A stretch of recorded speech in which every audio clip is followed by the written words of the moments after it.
안녕하세요. 지난번에 올린 오픈다트 구조 개발 첫 번째 건이 이제 정기공시에 관한 내용이었고요. 정기공시에 대한 내용을 굉장히 수박 겉핥기로 쭉 다뤄봤습니다. 오늘 이제 두 번째 할 거는 이거예요. 주요사항 보고서. 이게 사실 이 오픈다트 혹은 다트에 정말 공시 종류가 많아요.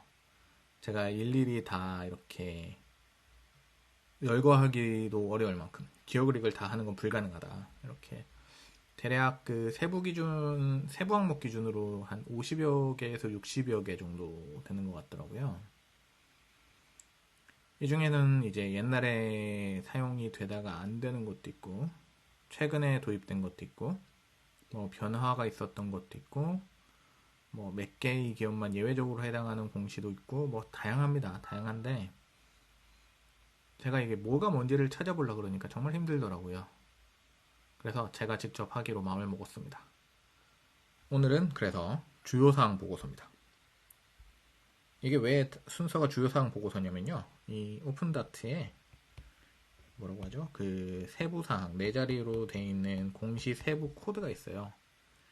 정기 공시가 A001부터 A003까지입니다. A004는 제가 뭔지 잘 모르겠는 뭔가가 하나 있어요. 몇 개의 기업이나 공시를 했는지도 모르겠고요. 이 주요사항 보고서가 그 다음인 B001입니다.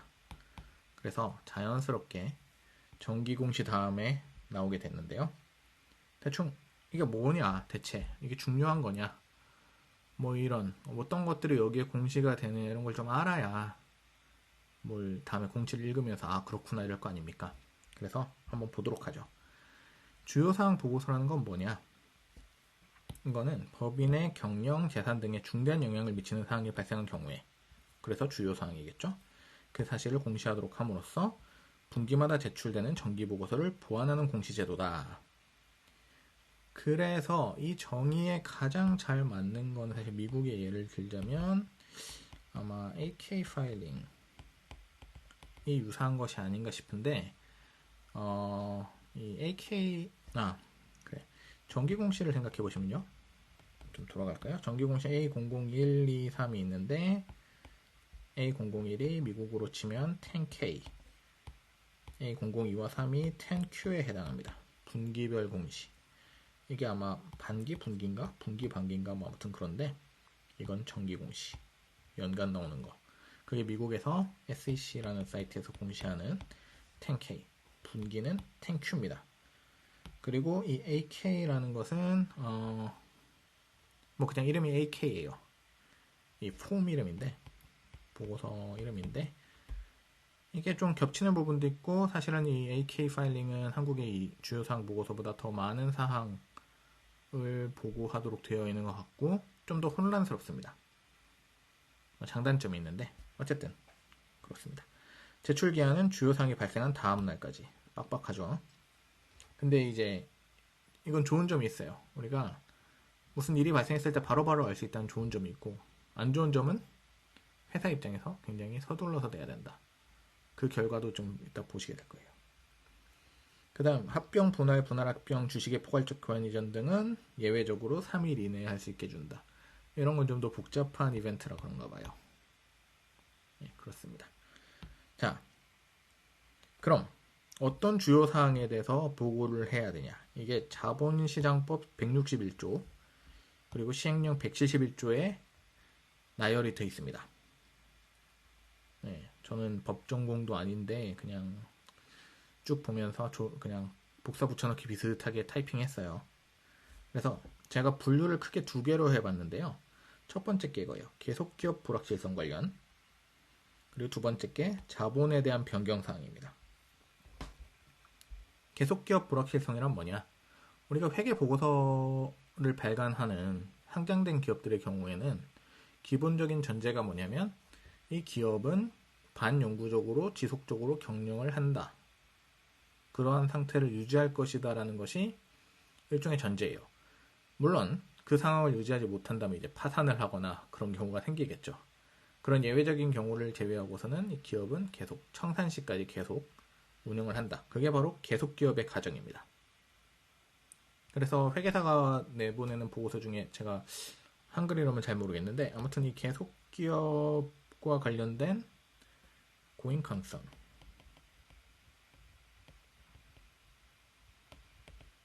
즉 이 기업이 계속 기업으로 존속할 수 있을지 의심스럽다 이러면 회계사가 그것을 보고를 하도록 되어 있어요. 예, 그만큼 중요한 겁니다. 그래서 그게 불확실해지는 상황에서는 이거는 중대한 영향이 당연히 있고 따라서 보고를 해라. 그게 이런 것들입니다. 부도, 당좌거래의 정지 또는 금지.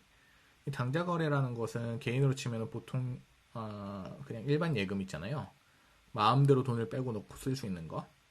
기업의 경우에는 여기를 통해서 각종 결제, 거래처와의 거래 등등을 하게 되는데 그게 정지 또는 금지된다는 건 그만큼 은행에서 이 회사를 도저히 이제 더 이 꼴을 봐줄 수 없다. 이런 의미가 되는 거죠. 굉장히 심각한 상황입니다. 뭐 부도는 당연히 뭐 대부분 아시겠죠. 부도가 나면 안 된다는 건. 그리고 영업활동의 전부 또는 중요한 일부의 정지. 뭐 예를 들면 삼성전자가 야, 나 오늘부터 반도체 못 해먹겠어. 엄청나게 중요한 일이죠. 공시를 하게 돼 있는 겁니다. 그리고 회생 절차 개시 또는 간이 회생 절차 개시의 신청. 뭐 회생 및 파산에 관한 법률이 있는데 저도 이거 디테일까지는 안 봤어요. 근데 딱 이름만 봐도 뭔가 파산한 다음 회생할 때 보고해라. 뭐 대충 이런 느낌이고 해산 사유 발생. 예, 우리 더 못 해먹겠다. 기업 접는다. 이러면 보고하고 그 다음에 관리 절차가 개시되거나 관리 절차가 중단된 때 파산에 준하는 사태라고 볼 수 있겠죠. 그래서 파산을 했거나 그에 준하는 사태가 발생하거나 주요한 영업에서 뭔가 큰 문제가 발생하거나 그래서 중단이 되거나 이러면 공시를 하라는 겁니다. 그래서 굉장히 중요한 공시예요. 사실 건수로 보면 이게 얼마나 될 것인가 좀 궁금하긴 한데요. 그 다음에 이제 자본에 대한 변경사항. 이거는 증권에 관해서 중대한 소송이 생겼다. 해외 증권 시장에 상장 또는 상장 폐지가 되었다. 매매 거래 정지 같은 게 생겼다. 해외 증권 시장에 상장되거나 상장 폐지되는 것은 중요한 이벤트입니다. 근데 그게 거래 정지가 되었다. 더 중요한 이벤트겠죠. 뭔가 큰 문제가 생겨야 거래 정지가 되니까요. 그 다음에 CBBWEB 발행 결정. 이건 증권 신고서 제출 시 면제되기 때문에 꼭 주요사항 보고서에 보고가 되지 않을 수도 있습니다. 그래서 제가 다음에 언젠가 이 증권 신고서라는 것을 추가적으로 좀 살펴보려고 합니다. 지금은 안 봤어요, 아직. 이게 너무 많아서. 네. 그럼 이제 저도 사실은 뭐 이쪽 금융은 아니지만 어쨌든 이런 거 자주 보는 처지지만 이게 좀 헷갈리더라고요. 그래서 이 CBBWEB가 뭐냐? 자, 하나씩 볼까요? CB 전환사채고요. 이거는 채권인데, 즉 돈을 빌려주는 건데 대신에 일정 시간 후 주식으로 전환이 가능한 사채입니다. 그래서 예를 들면 우리가 1,000만 원을 빌려주고 은행이 야, 나중에 1,000만 원을 갚아라 이렇게 하는 게 하나의 방법이고, 야, 1,000만 원 빌려줄 테니까 대신에 너네 주가 많이 오르면 우리 나중에 그 1,000만 원치 주식으로 바꿔줘라. 이런 계약을 걸어놓을 수도 있는 거죠. 일종의 옵션 같은 게 붙어 있는 건데요. 당연히 옵션 같은 게 붙어 있는 만큼 돈을 빌리기는 조금 더 쉬워지겠죠. 회사 입장에선. 이거의 특징은 신주 발행을 통해 교환한다는 거예요. 그래서 기존 주주에게는 조금 이제 의결권이나 이런 것들이 좀 축소되는 그런 안 좋은 점도 있을 수 있지만 또 자본 조달, 은행을 통한 혹은 채권을 통한 자본 조달이 쉬워진다는 장점도 있죠. 신주인수권부 사채. 이거는요, 이거랑 되게 비슷해 보이잖아요. 정해놓은 가격에 주식을 살 수 있는 권리가 주어진 채권. 이거는 이 사채 자체가 주식으로 전환이 되는 거고요. 얘는 그냥 사채는 사채대로 가고 플러스 네가 돈을 더 낸다면 우리가 주식을 줄게 이런 권리가 붙어 있는 겁니다. 그래서 조금 차이가 있어요. 그 다음 또 교환사채. 이것도 진짜 전환사채랑 비슷해 보이는데 말도 되게 비슷해요. 주식으로 교환할 수 있는 권리가 들어간 채권. 전환사채랑 차이가 뭐냐면요, 발행사가 보유하고 있는 주식으로 전환 청구를 해야 된다는 겁니다. 그래서 신주 발행이 없어요. 그래서 기존 주주 입장에서는 조금 더 좋은 점이 있습니다. 교환사채라는 건 그래서 예를 들면 회사가 자사주를 매입해서 보관하고 있는데 일종의 그걸 담보로 채권을 발행하는 거랑 비슷한 거예요. 그래서 채권자가 나중에 돈으로 받던가 주식으로 받던가를 선택할 수 있는, 대신 신주 발행은 하지 않는 차이가 있는 겁니다. 자, 그렇더라고요. 이게 제가 참 공부를 많이 합니다. 이거 만들면서. 조건부 자본증권이 주식으로 전환되는 사유가 발생하거나 상환과 이자 지급 의무가 감면되는 사유가 발생했을 때 또 공시를 해야 됩니다. 조건부 자본증권이라는 것은 뭐냐? 발행 기간이 부실해질 경우 주식으로 전환되거나 원리금 상환 감면 조건 등이 붙어 발행되는 채권. 네. 그러니까 뭐 이런저런 조건들이 붙어 있는 걸 조건부 자본증권이라고 하고요. 뭐 주식으로 전환되는 옵션 같은 게 붙어 있는 이런 것들이 해당되지 않을까라고 추측을 하고 있습니다. 사실 이런 건 좀 실무도 좀 띄워보고 이래야 정확하게 알게 되는데, 저는 그쪽을 잘 몰라서 이런 거는 조금 오류가 있을 수도 있다. 그런 거는 좀 이해를 하고 들어주세요. 뭐 오류가 제가 알게 되는 대로 잽싸게 고치겠습니다만, 현재로서 제가 조사한 바에 따르면 이 정도입니다. 그래서 이런 중대한 변경사항이 발생할 경우 B001 주요사항 보고서를 통해 주주에게 하루 안에 혹은 사흘 안에 알려야 됩니다.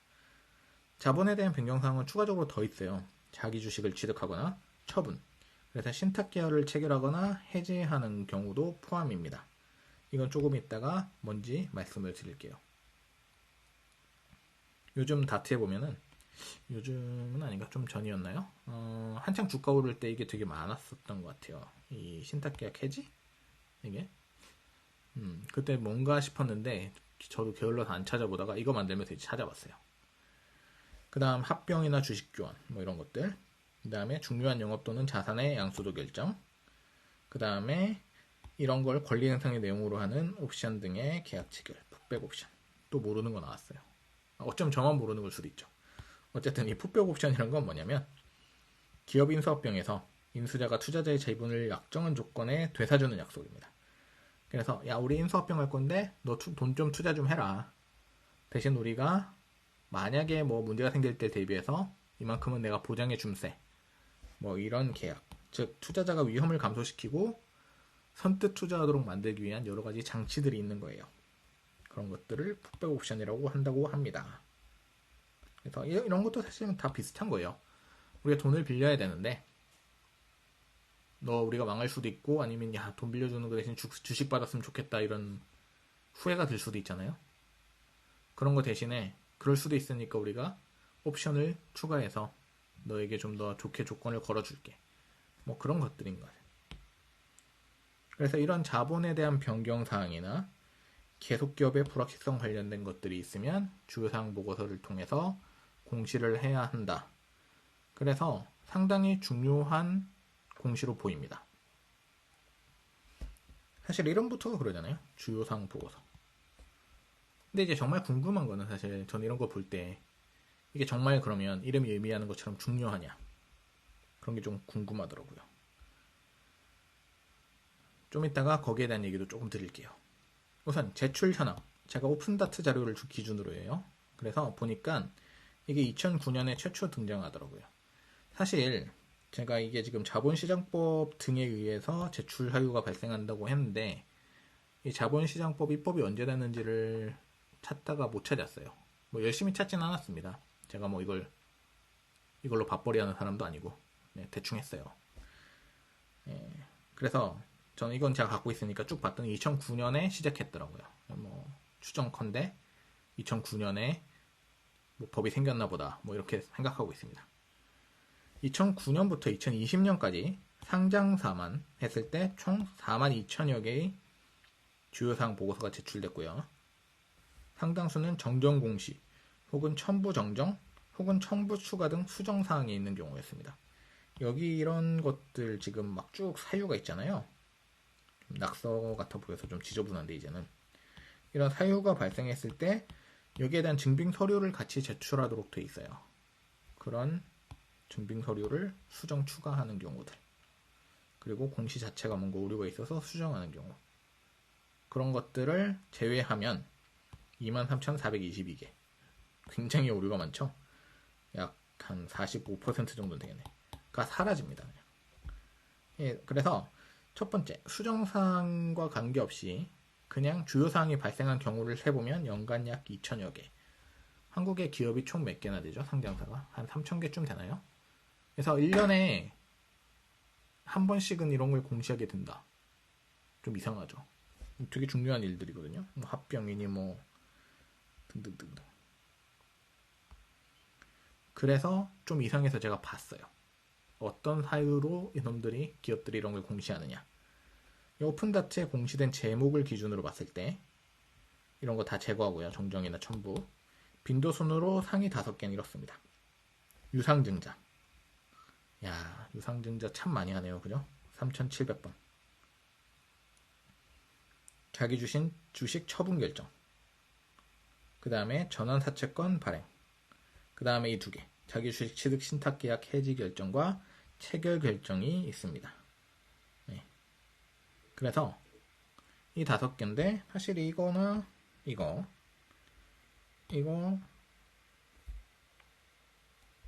모르겠어요. 사실 유상증자는 좀 큰 이벤트죠.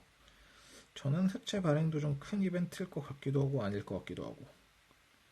자기 주식 처분이나 취득 신탁, 취득 해지 이런 것들은 뭐 금액이 크면 몰라도 금액이 작으면 또 그렇게 큰 이벤트는 사실 아니겠죠. 그래서 이런 것들이 많은 횟수를 차지하고 있고요. 제가 아까 총 23,000개 정도라고 했는데 얘들 대충 세보면 여기 7,000, 10,000, 12,000, 한 14,000개 정도. 14,000에서 23,000이면 대충 몇 퍼센트쯤 되나요? 한 60? 62. 대략 한 60% 정도가 이 5개가 차지하는 것을 볼 수 있습니다. 당연하겠죠. 뭐 파산이나 이런 거는 그렇게 자주 일어나는 이벤트는 아니잖아요. 그리고 방금 본 자기주식 취득 신탁 계약. 이거는 결국 자사주에 대한 계약인데요. 회사가 자사주 매입이나 매도를 본인이 스스로 할 수도 있지만 금융회사에 그러한 것을 위탁해서 대신 집행하도록, 대신 운용하도록 해주는 거예요. 하는 계약이에요. 그래서 예전에는 주식을 팔아서 금액을 돌려줬으나 이렇게 하면 이제 자사주 매도가 되는 거잖아요. 일종의. 그러면 기존 주주들 입장에서는 매도가 갑자기 많아지면 주가가 떨어져서 불만이 있으니까 최근에는 주식으로 대납이 가능하도록 바꿨다고 합니다. 그래서 결국 자사주 취득인데 운용만 금융회사에 맡긴다는 차이. 그리고 당연히 자사주 취득이기 때문에 지불하는 금액은 배당 가능한 이익에 기초해야 됩니다. 이 정도의 사항들이 있고요. 그 다음 이게 얼마나 영향이 있느냐.